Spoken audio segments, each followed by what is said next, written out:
I had always considered myself an average person, nothing special. I lived in a small apartment on the edge of town, worked a typical 9-to-5 job in an IT firm, and enjoyed my quiet life with my cat, Whiskers. She was an odd creature, a sleek black cat with emerald eyes that seemed to shimmer when caught by the light. We had a routine. I'd come home from work, throw my coat over the chair, and she would meow loudly for her dinner. Then we'd both settle in for the night, me with my book or television, and her curled up at my feet. But everything changed on the night the stars seemed to fall.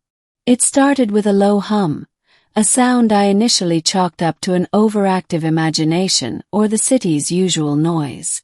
But as the hum grew louder, Whiskers leaped from her perch on the windowsill, her fur bristling, and bolted to the door. She hissed and pawed at it as though something were on the other side, though no one was there. "Whiskers, what's got into you?" I muttered, confused. The hum grew into a sharp, metallic screech that rattled the walls. I rushed to the window and saw what appeared to be a massive craft hovering just above the ground. The sight took my breath away. This was no ordinary aircraft. Its sleek, silver surface gleamed under the moonlight, its shape more fluid and organic than any human-made machine. Before I could process what was happening, the ship descended, landing silently in the small park across from my apartment. My heart raced as I watched the lights flicker in strange patterns across the sky. Whiskers, who had been acting erratically, suddenly froze and stared intently at the window. Then the door burst open. A tall figure stood in the doorway, her silhouette framed by the soft glow from outside.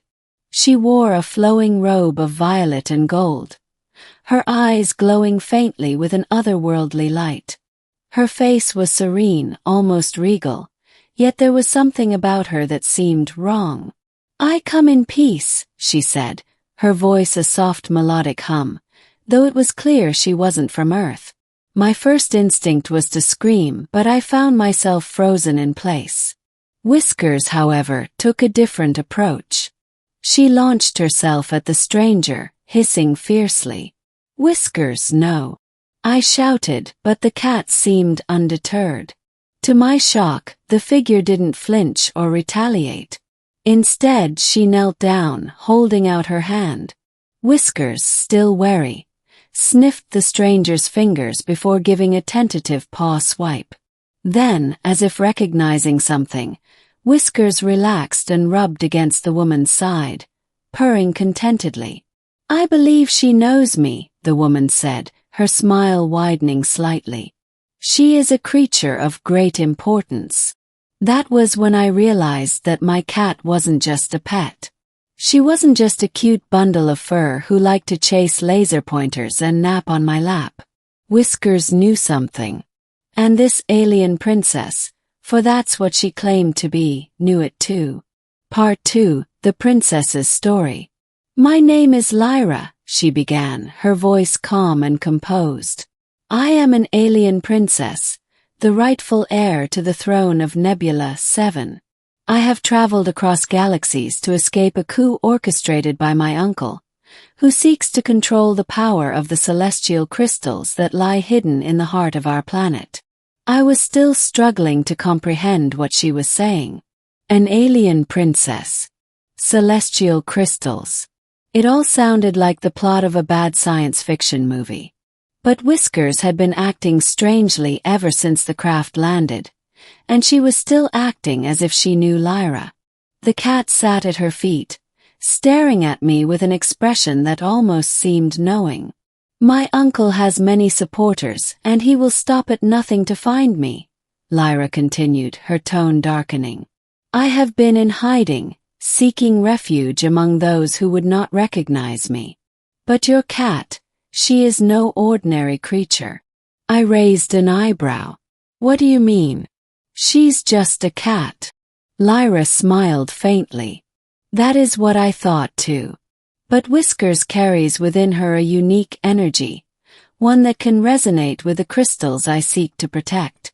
She is a guardian, a creature of ancient power. It was no accident that she appeared at your side. You are the key to helping me stop my uncle. I glanced down at Whiskers, who was now watching me intently, her green eyes glowing softly in the dim light. There was something about the way she looked at me that made my heart race. "What do you want me to do?"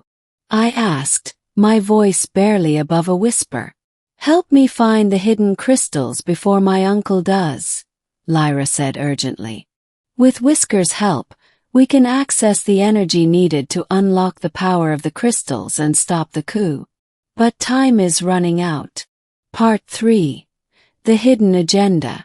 As I helped Lyra prepare for the journey, strange things began happening. Whiskers grew more restless, often darting around the apartment, acting as if she was searching for something. And Lyra, she wasn't entirely truthful with me. It wasn't just my uncle she was running from. There was something more sinister behind her quest. One evening, as we were preparing to leave, I overheard a conversation between Lyra and a communicator embedded in her bracelet. "They suspect nothing," she said, her voice low and cold. "Once I have the crystals, the power will be mine to wield. I will rule Nebula 7, and no one will stand in my way." I stood frozen, my heart pounding. Lyra wasn't running from a coup. She was orchestrating one. Her true goal was to seize the power of the celestial crystals for herself, to dominate her planet and beyond. Whiskers had known all along. The cat had sensed the darkness in her, the hidden agenda Lyra kept so carefully concealed. I needed to confront her, but I also needed to protect Whiskers. The cat had been more than just a companion. She was the key to stopping Lyra's plans. Part 4. The Showdown. The final confrontation took place at an ancient temple hidden deep within the forest. Lyra had led me here, convincing me that the crystals were close, but I now knew the truth. I had to stop her before she activated the crystals and plunged Nebula 7 into tyranny. "Lyra!" I shouted as we entered the cavernous temple. "This ends now." She turned, her eyes cold and calculating. "You don't understand," she said, her voice laced with venom. "You were never meant to be part of this. You were a pawn in my game, just like everyone else." Whiskers, who had been silently following behind, suddenly sprang forward. Her eyes flared with a brilliant green light, and her body seemed to shimmer with energy. The crystals embedded in the walls of the temple began to react, their glow pulsing in response to Whiskers' power. "No!" Lyra shouted, her voice cracking. "This can't be." But it was too late.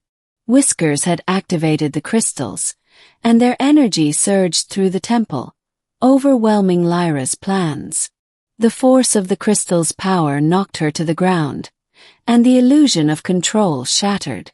With Lyra's defeat, the true heir to Nebula 7's throne emerged. Someone who had been hidden away for generations, a protector of the planet's balance. Whiskers had been right all along. She was not just a cat, but a guardian chosen to protect the planet's fate. Part 5. A New Beginning. With Lyra's betrayal exposed, Nebula 7 was safe from her tyranny. Whiskers and I returned to Earth, our lives forever changed. Whiskers was no longer just a pet. She was a hero, and I was her trusted companion. We would never truly know the extent of her power, but together, we had uncovered the truth and saved an entire world from destruction.